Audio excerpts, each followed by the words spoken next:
함께 읽은 말씀을 통해서 이 시간 우리가 하나님의 뜻을 발견하고 또 그 뜻대로 순종하는 삶이 되기를 간절히 바랍니다. 오늘의 말씀 제목은 하나님께서 나에게 말씀하십니다 라는 제목으로 우리가 나눌 텐데, 오늘은 예레미야에게 하나님께서 임재하셨어요. 예레미야에게 나타나셔서 하나님께서 말씀하신 내용입니다. 그런데 이 말씀하신 내용이 예레미야로 끝나지 않고 우리 모두에게 동일하게 하나님께서 지금 이 순간에 말씀하고 계시다라는 것을 우리가 말씀을 통해서 깨달았으면 좋겠습니다. 우리가 좋아하는 사람과 말하고 이렇게 시간을 보내면 시간 가는지 몰라요. 정말 1시간 이야기한 것 같은데 막 두세 시간 이상이 가기도 하고, 또 아이들을 만나서 이렇게 상담을 하다 보면은 스트레스 어떻게 푸냐라고 물어보면 친구랑 전화하거나 아니면 친구를 만나서 이렇게 수다를 떨다 보면 스트레스를 이렇게 다 해소할 수 있다라고 하는 사람들도 많이 있습니다. 그리고 우리가 힘들고 조금 어려운 상황 속에서도 내 이야기를 잘 들어주는 사람, 그리고 내 마음을 알아주는 사람을 만나서 이야기를 하다 보면 또 힐링이 되기도 하고, 또 마음의 상처가 또 위로받기도 하고, 그렇게 누구를 만나서 이야기하는지는 굉장히 중요한 사실 중에 하나예요. 그리고 우리가 가끔 이렇게 만나가지고 사람에게 이렇게 할 얘기가 있는데 잠깐 만나자라고 하고 이제 일방적으로 한쪽에서 이렇게 이야기를 할 경우가 종종 있어요. 왜 그렇습니까? 만나자고 했던 사람은 급하기 때문에 그렇죠. 그리고 상대방, 얘기할 상대가 필요하기 때문에 그렇습니다. 근데 오늘 말씀에도 그런 내용들이 나와요. 하나님께서 예레미야에게 임재하셨어요. 예레미야에게 오셨어요. 그리고 대화 내용을 보면 예레미야가 많이 얘기하느냐 아니면 하나님께서 말씀을 많이 하신다. 하나님께서 말씀을 많이 하신다. 그만큼 하나님께서는 예레미야의 마음과 하나가 됐다는 뜻이죠. 하나님 편에서 과연 누구를 찾아서 내가 이야기를 할까 막 이렇게 찾아보다가 많은 하나님의 사람들이 있었지만 그 중에서 뽑힌 사람이 예레미야인 거예요. 그래서 하나님께서 예레미야에게 오셔가지고 한 내용이 바로 오늘 본문 말씀입니다. 그래서 우리의 삶 속에서도 마찬가지지만 또 하나님과의 관계에서도 하나님께서는 하나님과 마음이 맞는 사람을 찾고 계신다라는 거죠. 그래서 하나님의 뜻과 하나님의 계획과 하나님이 어떤 꿈을 가지고 계신지 우리에게 말씀해 주시고, 하나님의 마음을 알고 있는 우리는 그 하나님의 뜻을 받아서 내 인생의 비전이 하나님이 갖고 계신 그 계획과 뜻이 되는 거예요. 그게 바로 하나님의 사람입니다. 그 사람이 바로 오늘 주인공 예레미야였어요. 하나님께서는 예레미야에게 찾아오셔가지고 이야기를 합니다. 이야기를 하는데 지금 현재 상황을 한번 볼 필요가 있어요. 이 시대에는 하나님을 믿는 사람들이 많았습니다. 제사장도 많았고, 레위인도 있었고, 성전도 있었고, 하나님께 제사도 드리고 있고, 그런데 왜 하필 예레미야를 하나님께서 찾아오셨을까? 그리고 예레미야의 인생에 이 하나님의 말씀이 어느 정도 영향력이 있었을까라는 것을 우리가 한번 이렇게 알아볼 건데, 우리가 지금 마음속에 예배 말씀 듣기 전에 제일 중요한 건 무엇입니까? 이건 그냥 예레미야 이야기로 끝나서는 안 된다는 거죠. 성경 말씀으로 끝나는 것은 안 된다는 거예요. 분명히 하나님께서는 우리에게 말씀을 통해 말씀을 하실 거예요. 그러면 이 자리에서는 그 말씀을 듣는 사람이 있을 거고, 아니면 그 말씀을 모르는 척하는 사람이 있을 거고, 아니면 외면할 내 생각대로 내 뜻대로 다시 제자리로 돌아올 수도 있다라는 거죠. 그런데 예레미야는 인생을 보면 그렇지 않았다는 거예요. 이때부터 예레미야 인생은 바뀌기 시작합니다. 하나님이 임재하시는 순간 하나님의 뜻과 하나님의 계획을 예레미야가 듣고 알게 되는 순간부터 이 예레미야는 자기의 인생이 없었어요. 이제 다 내려놓고 누구를 위해서 삽니까? 하나님을 위해서 살아가기 시작을 한다는 거죠. 이때 종교 지도자들을 먼저 볼 필요가 있어요. 예레미야 가문은 제사장 집안입니다. 제사장 집안이에요. 일반 평민이 아니라 제사장 집안입니다. 그렇기 때문에 이때 시대 상황을 보면은 예레미야는 제사장들이 사는 마을에서 살았어요. 제사장들이 사는 마을 따로 이렇게 있었어요. 그 지역에서 제사장 혈통으로 제사장들이 살고 있는 그 마을에서 예레미야가 태어났고 거기서 성장하기 시작을 했습니다. 그러면 예레미야는 제일 무엇을 가까이 했냐면 하나님의 말씀을 우선 제일 가까이 했던 사람입니다. 제사장 집안이니까 하나님의 율법과 하나님의 말씀과 또 제사 드리는 규율과 여러 가지 모세의 율법에 대해서 누구보다도 정통했던 사람이에요. 그런데 그렇게 많은 제사장 마을에서 왜 유독 하나님은 예레미야에게 찾아오셨을까? 라는 걸 우리가 볼 필요가 있죠. 이 세상에 많은 그리스도인들이 있습니다. 하나님을 믿는 사람도 굉장히 많습니다. 하나님을 위해서 살겠다고 하는 사람도 많고, 예배와 교회와 삶을 통해서 하나님께 온전히 드리려고 하는 사람도 굉장히 많이 있어요. 유튜브에 찾아보면 많은 설교들도 있고, 많은 찬양들도 있고, 많은 기적들과 놀라운 능력들을 행하시는 굉장히 능력이 많으신 분들이 있습니다. 근데 이 시대에도 마찬가지라는 거죠. 굉장히 훌륭한 그 제사장들이 쭉 있을 텐데 왜 하필 이 예레미야에 찾아오셨나? 그건 예레미야가 받아들이는 마음을 보면 알 수가 있어요. 예레미야는 하나님의 마음을 듣기를 원했던 사람입니다. 그래서 예레미야가 하나님의 말씀대로 살다가 힘든 과정들을 겪다 보면 여러 가지 고민들을 하게 되는데, 그때 결정적으로 예레미야가 다시 마음을 잡을 수 있는 건 하나님의 뜻과 마음이었어요. 그래서 예레미야는 항상 매 순간순간 하나님은 어떤 생각을 갖고 계십니까? 어떤 마음이십니까? 하나님 무엇을 원하십니까? 라고 항상 하나님께 집중했던 사람이 예레미야였어요. 그러니까 하나님이 찾아와가지고 예레미야를 이렇게 이야기하면 예레미야는 제 생각은요, 이게 아니라 하나님의 생각이 무엇인지 귀담아 들었다는 거죠. 그리고 그 하나님의 말씀을 듣고 그 자리를 떠나면 전혀 다른 사람처럼, 새로운 사람처럼 살아가는 게 아니라 하나님께 들었던 그 마음을 가지고 인생의 방향을 움직였던 사람이에요. 그러니까 하나님이 예레미야에게 찾아와서 현 상황에 대해서 하나님이 슬픈 마음으로 한탄하면서 아픈 마음으로 이야기하는 거예요. 지금 이스라엘 이 종교가 굉장히 타락했다. 하나님을 섬겨야 될 제사장들이 하나님을 섬기지 않고 우상을 섬기기 시작을 하는 거예요. 제사는 드리고 있지만 실질적으로 하나님을 원하는 마음은 없었어요. 하나님의 뜻이 뭔지 궁금하지도 않았습니다. 그러니까 내 마음대로 형식적인 제사는 드려지고 있지만 제사장들이 실질적으로 하나님이 무슨 생각을 가지고 있는지, 내가 드리는 이 예배와 제사가 하나님이 기뻐하시는지 안 기뻐하시는지 전혀 관심이 없었어요. 아무리 대제사장이라고 할지라도, 제사장 가문이라고 할지라도, 권위가 있는 종교 지도자라고 할지라도 하나님이 무슨 말 하는지, 하나님이 어떤 생각을 갖고 있는지 전혀 관심이 없었어요. 왜 그거를 이야기할 수 있냐면 성경에 나옵니다. 예레미야가 하나님의 말씀을 듣고서 증거해요. 그랬더니 제사장들이 야, 그게 진짜 하나님의 뜻이었어? 내가 생각한 거랑 다르네? 이런 반응이 아니라 자기 생각과 다른 이 예레미야를 제사장들은 죽이려고 합니다. 너 한 번만 더 이런 식으로 얘기하면, 내가 얘기한 거랑 다르게 얘기하면 너 나중에 죽는다. 이렇게 협박을 받는 거예요.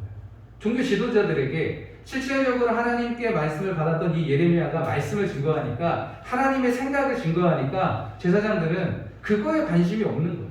이게 진짜 하나님으로부터 왔는지 예레미야가 이야기하는지 관심이 없고, 뭐에 관심이 있습니까? 내 생각하고 다르게 이야기하는 예레미야가 얄미운 거예요. 내가 그동안 쌓아왔던 종교 지도자로서 권위와 여러 가지 영향력이 예레미야가 하는 말하고 다른 거예요. 그러니까 사람들이 봤을 때 저분이랑 예레미야랑 얘기한 게 다르네? 우리 제사장이 얘기한 거랑 좀 다르네? 라고 사람들의 마음이 예레미야로 갈까봐 이 사람들은 예레미야의 입을 막습니다. 그리고 한 번만 더 이런 식으로 얘기하면 또 우리가 죽인다. 그 제사장들은 누구예요? 친족이에요, 친족. 제사장 혈통에서 태어난 이 예레미야. 누구에게 살해 협박을 받냐면 친족들에게, 주변 사람들에게, 이웃 사람들에게 살해 협박을 받는 거예요. 뭐 때문에? 자신의 밥그릇 때문에.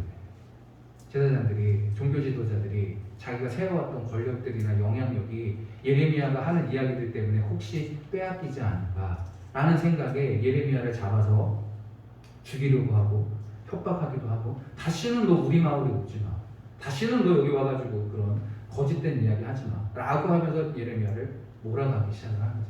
그러면 종교 지도자들 상태는 이런 상태인데, 그러면 일반 백성들의 마음은 어떠냐? 일반 백성들의 마음도 하나님에게 관심이 없었습니다. 이들은 어디에 관심이 있었어요? 잘 사는 거, 잘 사는 거에 관심이 많았어요. 그러면 성도들이, 하나님의 백성들이 잘 사는 거에 관심이 많으니까 지도자들은 무슨 얘기 하겠어요? 어떻게 하면 잘 사는지, 어떻게 하면 복 받는지, 어떻게 하면 성공하는지, 이런 이야기를 하니까 너무 좋아하는 거예요, 성도들이. 하나님의 자녀들이 야 이렇게 하면 잘 되고 하나님 너한테 복 내려주실 거야 라고 거짓된 평안을 이야기해도 이 성도들은 너무 좋아하는 거예요. 그게 자기 귀에 꿀처럼 달기 때문에. 그런데 반대로 예레미야는 뭐라고 얘기합니까? 하나님을 버리고 우상 숭배하고 있다고. 너 이런 식으로 가면 하나님의 심판을 피할 수가 없다고.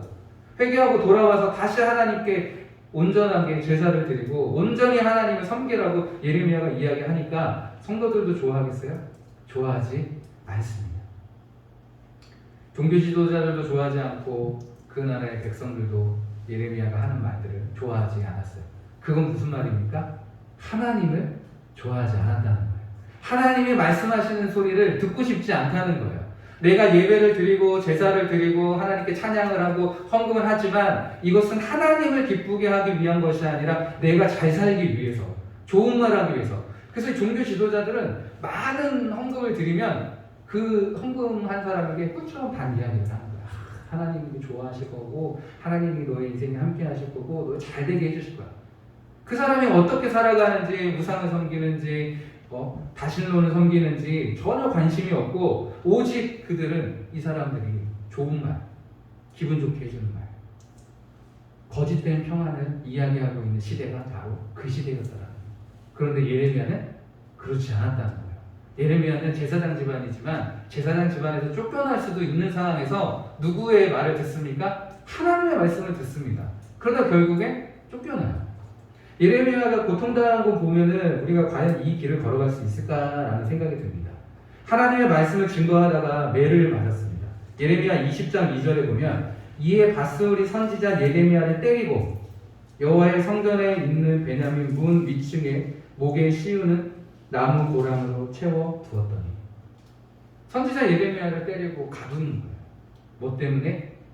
하나님의 말씀을 전했다라는 이유로. 살해 협박을 받기도 하고 예레미야 26장 8절에 예레미야가 여호와께서 명령하신 말씀을 모든 백성에게 전하기를 마침에 제사장들과 선지자들과 모든 백성이 그를 붙잡고 이르되 네가 반드시 죽어야 하리라.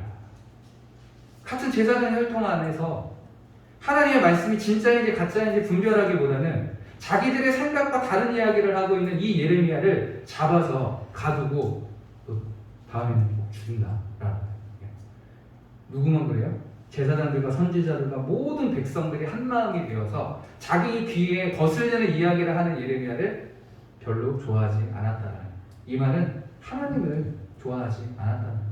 하나님이 어떤 말씀을 하시는지 전혀 관심이 없어요. 왜? 내 마음에 오지 않으면, 내 생각과 다르면, 내가 기분이 조금만 상하면 하나님의 말씀을 듣는 걸 거부합니다. 그리고 누구에게 찾아갑니까? 나에게 좋은 이야기 해주는 거짓 선지자들에게 찾아가는 거예요. 그걸 보고 있는 하나님께서 너무 마음이 아픈 거예요. 하나님을 섬긴다라고 하면서 하나님을 소외시키는 거예요.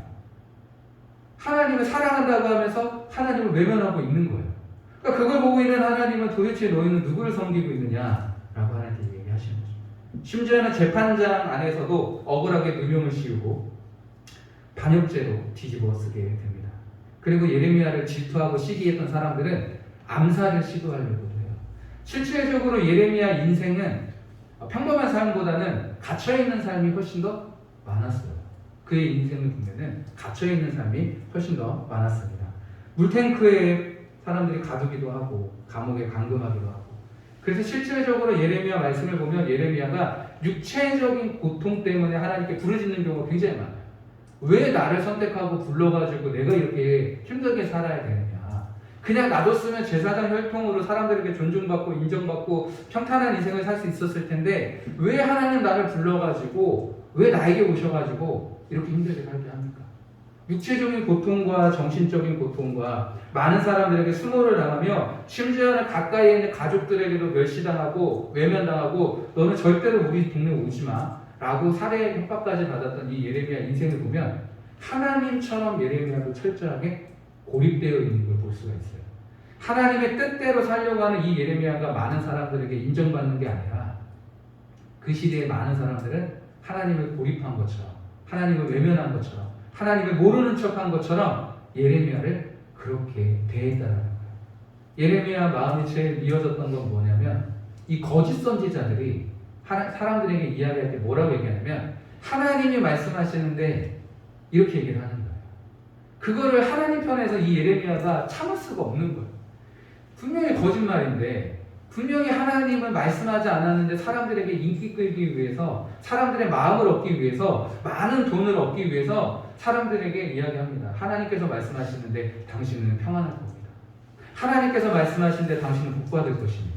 하나님께서 말씀하시는데 당신은 잘 될 겁니다. 이렇게 얘기하는 거예요. 근데 그거를 또 듣는 백성들은 야, 하나님이 그렇게 말씀하셨다고 와 너무 감사하다 하면서 또 하나님께 예배를 드리고 예물을 드리고 찬양하고 하는, 이게 계속 반복되는 거예요. 그러면서 철저하게 하나님이 없는 종교가 만들어지고 있다는 거죠. 그래서 우리가 살고 있는 이 현 시대에도 우리가 한번 돌이켜볼 필요가 있습니다. 우리가 예배를 드리고 하나님을 찾고 하나님 뜻대로 살겠다고 하는데 과연 나는 하나님의 말씀을 얼마나 귀담아 듣고 있을까? 하나님은 나를 어떻게 생각하실까? 아니면 하나님은 내 인생에 어떤 계획을 갖고 계실까? 내가 지금 어떤 방향으로 가야 될까? 이거에 대해서 우리가 관심이 있는지 한번 돌이켜볼 필요가 있어요. 그렇지 않고 내 생각대로 내 마음대로 좋은 이야기만 듣길 원하고 복받기만 바라고 잘 되기만 바란다면 하나님을 소외시킬 수가 있다는 거죠. 실질적으로 이들은 나무를 만들어가지고 돌을 깎아가지고 우상을 만들었어요. 그리고 자신들이 잘 되는 게 이 신들 때문이라고도 이야기를 했어요. 그러니까 하나님이 보실 때는 너무 마음이 아프게 되는 거죠. 그리고 예레미야는 계속해서 무엇을 이야기합니까? 이렇게 여러 가지 핍박을 당하더라도, 살해 협박을 당하더라도 예레미야가 움직일 수 있는 방향은 하나님의 마음이었어요. 그 예레미야는 이들을 보면서 항상 울었습니다. 야, 이러다가 하나님께 심판받을 텐데, 자기를 핍박하고 협박하는 이 사람들을 보면서도 야, 하나님은 이들을 긍휼히 여기시고 있는데 이들이 회개하고 돌아오기만 하면 하나님은 다 용서해 주시고 다시 회복시켜 주실 텐데 왜 이들을 이렇게까지 하나님을 멀리하고 모른 척하고 결국에는 하나님의 심판을 받고 죽으려고 할까? 이걸 생각을 하니까 예레미야가 눈물을 흘릴 수밖에 없는 거예요. 그리고 하나님이 말씀하신 걸 그대로 전할 수밖에 없는 거예요. 하나님께서는 예레미야에게 딱 두 가지 찾아오셔가지고 두 가지만 해달라고 부탁을 합니다. 그게 오늘 읽은 본문 말씀인데 5절을 보게 되면 내가 너를 모태에 짓기 전에 너를 알았고 네가 배에서 나오기 전에 너를 성별하였고 너를 여러 나라의 선지자로 세워놓으라 하시기로 내가 이르되 슬프도소이다. 주 여호와여 보소서 나는 아이라 말할 줄을 알지 못하나이다 하니 여호와께서 내게 이르시되 너는 아이라 말하지 말고 내가 너를 누구에게 보내든지 너는 가며 내가 내게 무엇을 명령하든지 너는 말할지라. 이 두 가지예요. 하나님께서 말씀하신 게 무엇입니까? 내가 어디를 보내든지 너는 가라고 해요. 내가 가라고 하면 그 지역으로 가고 저 지역으로 가라면 저 지역으로 가고 그럼 거기 가서 내가 말하라고 하는 것만 말해라. 이게 하나님이 예레미야 찾아와서 말한 이 두 가지 조건이에요. 보면 별로 그렇게 어렵지는 않죠. 가고 말하고 가고 말하고 가고 말하고. 그런데 아까 전에 이야기했던 것처럼 시대적인 상황이 어떤 상황이에요? 종교 지도자들부터 모든 선지자와 백성들이 전부 다 하나님을 외면한 상황인 거예요. 그러니까 가는 게 별로 그렇게 예레미야 입장에서는 좋은 일은 아니에요. 힘든 일인 걸 다 압니다. 예레미야가 솔직하게 이야기해요. 이 얘기를 딱 듣자마자 야, 하나님이 나를 불러주셔가지고 내가 이렇게 큰 사명을 받게 됐구나. 하나님 제가 죽기까지 순종하겠습니다. 이렇게 얘기하지 않고 상황을 딱 보니까 자기가 늘 봐왔던 제사장들도 이 보통 사람들이 아닌 거예요. 내가 이야기한다고 들을까? 나처럼 이렇게 아이인데 이때 실질적으로 예레미야는 성인이 아니었고 아이였어요. 소년이었어요. 그렇기 때문에 권위 있는 중후부 안에 종교 지도자들에게 내가 가면 말할 수 있을까? 내 얘기 들을까? 라는 생각이 드니까 이거는 내가 감당할 수 있는 그런 그릇이 아닌 거예요. 그래서 하나님께 솔직하게 얘기합니다. 하나님 슬픕니다. 슬픕니다. 저는 아이인데 내가 어떻게 이 큰 일을 감당할 수 있겠습니까? 이게 예레미야의 고백이었어요. 하나님 슬픕니다. 나는 아이라 말할 줄 모릅니다. 하나님이 갖고 계신 그 계획을 제가 하기에는 너무 벅찹니다. 제가 저런 종교지도 움직이지도 않고 꿈쩍도 안 하는 저 종교지도자들에게 가가지고 하나님의 말씀을 전한다는 거 상상도 할 수 없는 거예요. 실질적으로 그 일이 벌어지니까 어떻게 했어요? 죽이려고 했잖아요. 종교지도자들. 그만큼 이 사람들의 인성도 바닥인 거예요. 굉장히 타락해. 들으려고 하지 않는 거. 아이가 이야기하면 절대 들으려고 하지 않는 거예요. 성인이 되고 난 다음에도 예레미야가 이야기해도 절대로 듣지를 않죠. 그러니까 지금 시대적인 상황에 예레미야가 봤을 때, 야, 이 시대 큰일 났다라는 생각이 하게 되는 거예요. 그 상황에서 하나님이 예레미야에게 가서 전해라 라고 이야기합니다. 근데 오늘 우리에게도 하나님이 그런 말씀을 하실 수 있다라는 거예요. 가서 전해라. 누구에게? 하나님을 외면하고 하나님을 모른 척하고 하나님의 말씀을 듣지 않는 자들에게 가서 전해라 라고 하나님이 우리에게 말씀하실 수 있다라는 거죠. 그런데 그 말씀 아무에게나 하지 않습니다. 아무에게나 하지 않아요. 누구에게 합니까? 하나님의 마음과 하나 된 사람. 하나님의 아픔이 나의 아픔이고 하나님을 사랑하는 마음이 내가 사랑하는 마음 속에 내 안에 있어야 되는 거죠. 하나님은 아무나 찾아가지 않습니다. 하나님의 이야기를 들을 준비가 되어 있는 사람에게 찾아가는 거예요. 하나님 왜 저에게 찾아오지 않습니까? 라고 우리가 기도할 수 있습니다. 왜 나는 기도해도 응답이 없고 나는 부르짖어도 왜 찾아오지 않습니까? 왜 그래요? 문제가 누구에게 있습니까?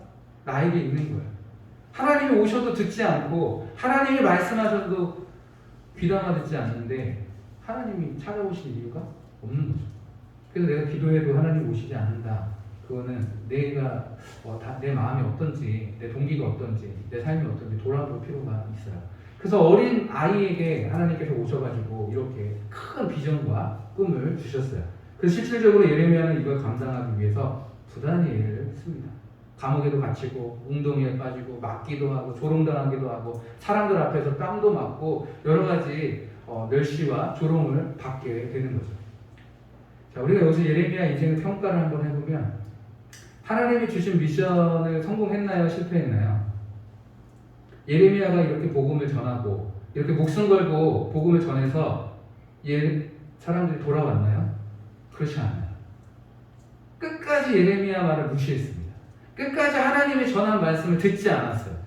그래서 예레미야가 받은 사명은 어떻게 보면 실패라고 할 수 있지만 하나님이 주신 예레미야 미션은 딱 두 가지. 가서 전하는. 그럼 예레미야는 가서 전했기 때문에 100% 성공한 거예요. 하나님 입장에서는 이 예레미야는 하나님이 주신 이 미션을 100% 완수한 사람입니다. 결과에 대해서는 우리가 판단할 수가 없어요.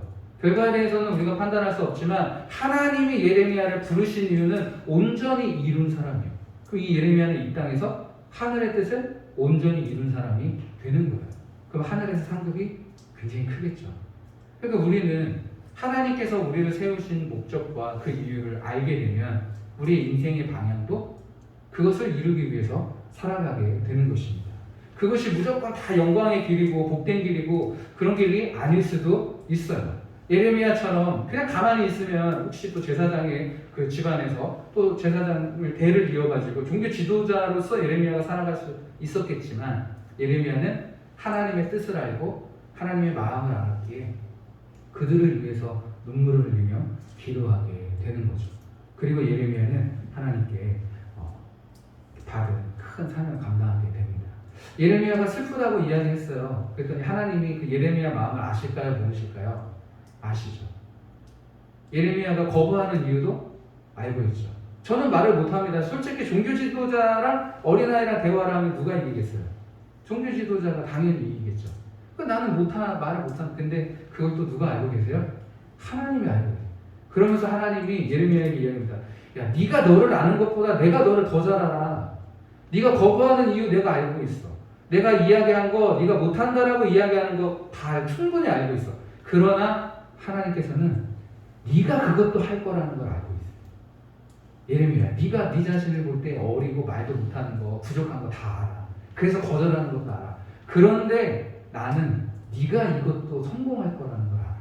그게 바로 5절 말씀입니다. 내가 너를 모태에 짓기 전에 너를 알았고 네가 배에서 나오기 전에 너를 선별하였고 너를 여러 나라의 선지자로 세우노라 하시기로.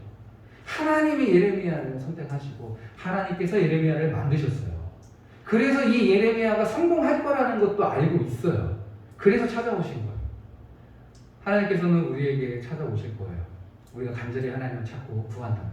그런데 내가 생각했던 것보다 하나님의 비전과 꿈이 클 수도 있어요. 내가 이 일을 과연 감당할 수 있을까? 나같이 부족하고 나같이 연약하고 작은 내가 이 일을 감당할 수 있을까? 그런데 하나님이 그 비전을 주셨다면 그 일을 성공할 것도 알고 주신 거예요. 그러니까 우리가 필요한 건 무엇입니까? 하나님의 마음을 듣길 원하는 마음이 우리 안에 있다면 그 뒤에는 하나님이 역사를 하시는 거예요. 그래서 실질적으로 하나님이 이야기합니다. 8절에 너는 그들 때문에 두려워하지 말라. 누구예요? 종교 지도자들과 거짓 선지자들과 그 사회적 배경과 정치적인 배경 모든 백성들을 이 예레미야는 두려운 마음이 있었어요. 사회를 보니까 야, 이 사회는 가능성이 없는데 내가 여기서 혼자 외친다고 한 사람이 외친다고 변화가 될까? 그들에 대한 두려운 마음이 있었습니다. 그런데 하나님이 그거 알고 야, 그들을 두려워하지 마라. 내가 너와 함께하여 너를 구원하리라. 나 여호와의 말이니라 하시고. 이게 우리에게 같이 주시는 거야. 비전과 꿈을. 내가 품는 게 아니라 하나님이 주신 비전과 꿈을 품게 되면 그 일을 누가 역사해 주십니까? 하나님이 역사해 주시는 거예요. 그리고 예레미야가 죽었어요? 안 죽었어요? 안 죽었어요.